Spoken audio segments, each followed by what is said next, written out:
Hello friends, આજે હું તમારી સાથે શેર કરીશ મેથીના ગોટા. નામ સાંભળતા જ મોઢામાં પાણી આવી જાય એવા મેથીના ગોટા એકદમ નવી રીતે બનાવીશું. આ ગોટા ખાવામાં એકદમ સરસ અને પોચા રૂ જેવા અને જાળીદાર બનશે.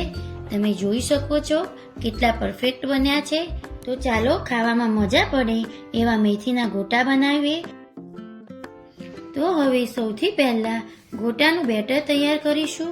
બેટર તૈયાર કરવા માટે 1 કપ ચણાનો લોટ લીધો છે.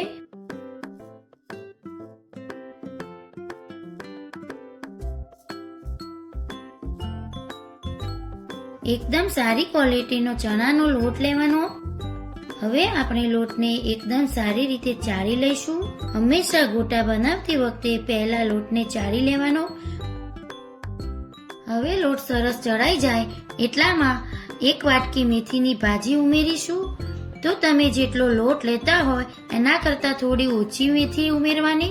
સાથે મેથી કરતાં અડધી કોથમીર ઉમેરવાની.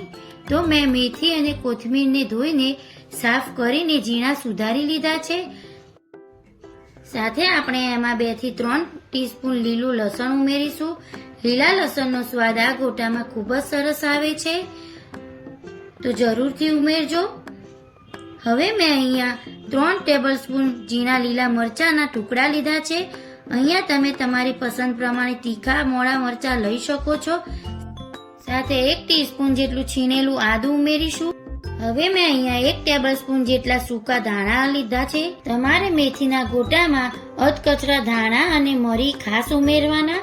તો 1 ટીસ્પૂન જેટલા ધાણા અને 1 ટીસ્પૂન જેટલા મરી ઉમેર્યા છે. હવે આપણે એમાં 2 ટેબલસ્પૂન જેટલી ખાંડ ઉમેરીશું.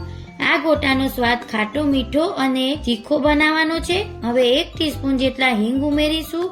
હિંગનો સ્વાદ ગોટામાં ખૂબ જ સરસ આવે છે. હવે 1 ટીસ્પૂન જેટલું મીઠું. હવે બધું એકદમ સારી રીતે મિક્સ કરી લઈશું. હવે એક સિક્રેટ ઇન્ગ્રેડિયન્ટ ઉમેરીશું જેનાથી ગોટા લાલ નહીં થાય. હવે મિક્સ કરી લીધું છે. હવે આપણે બેટરમાં પાણી ઉમેરવાનું છે. આ છે આપણી સિક્રેટ ટિપ્સ. પાણી અહીંયા તમારે એકદમ ઠંડુ ઉમેરવાનું. તો મેં અહીંયા 3 થી 4 બરફના ટુકડા લીધા છે. એમાં થોડું પાણી ઉમેરી અને બરફના ટુકડા ઓગળી જાય પછી પાણી ઉમેરવાનું અને બેટર તૈયાર કરીશું. આ રીતે બેટર બનાવવાથી આપણે જે ગોટા છે એ એકદમ સરસ ફૂલશે અને બિલકુલ લાલ નહીં થાય. હવે મેં સરસ મિક્સ કરી લીધું છે. આ ટીપ જરૂરથી ટ્રાય કરજો. તો આપણું આ પરફેક્ટ બેટર તૈયાર છે. હવે સરસ બેટર બની જાય પછી આપણે અડધી ટીસ્પૂન સોડા ઉમેરીશું. સાજીના ફૂલ આવે એ લીધા છે. હવે સોડાને સારી રીતે એક્ટિવ કરવા માટે આપણે એના પર લીંબુનો રસ ઉમેરીશું, જેનાથી ગોટા એકદમ સરસ પોચા થશે. અને હવે એમાં આપણે ગરમ તેલ ઉમેરવાનું છે. ગરમ તેલ ઉમેરવાથી ગોટા એકદમ સરસ પોચા થશે. હવે બધી વસ્તુ એકદમ હળવા હાથે મિક્સ કરી લેવાની. તો હવે સારી રીતે મિક્સ કરી લીધું છે. હવે મેં તેલ ગરમ કરવા મૂકી દીધું છે.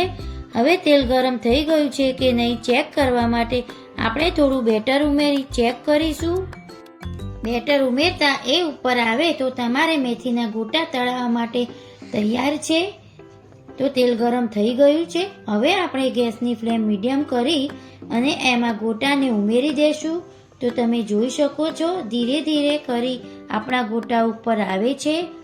જ્યારે તમે આ ગોટાને તેલમાં ઉમેરો ત્યારે તમારે ગેસની ફ્લેમ મીડિયમ રાખવાની. હાઈ ફ્લેમ પર તમે ગોટા તળશો તો બહારથી સરસ થઈ જશે પણ અંદરથી કાચા રહેશે. હવે ગોટા ઉપર આવી જાય ત્યારે હળવા હાથેથી સાઈડ ચેન્જ કરી લેશું. તો તમે જોઈ શકો છો કેટલા સરસ આ ગોટા ફૂલ્યા છે. આ ગોટા ખાવામાં એટલા સરસ બને છે. તો તમે જોઈ શકો છો 3-4 મિનિટમાં ગોટા તૈયાર થઈ ગયા છે. તો ગોટાને આપણે એક પ્લેટમાં કાઢી લઈશું. તો અહીંયા આપણે એકદમ સરસ પોચા રૂ જેવા અને જાળીદાર મેથીના ગોટા તૈયાર છે. તો ગોટાને આપણે એક પ્લેટમાં કાઢી લઈશું. હું તમને આ ગોટાનું ટેક્સચર અંદરથી પણ બતાવું.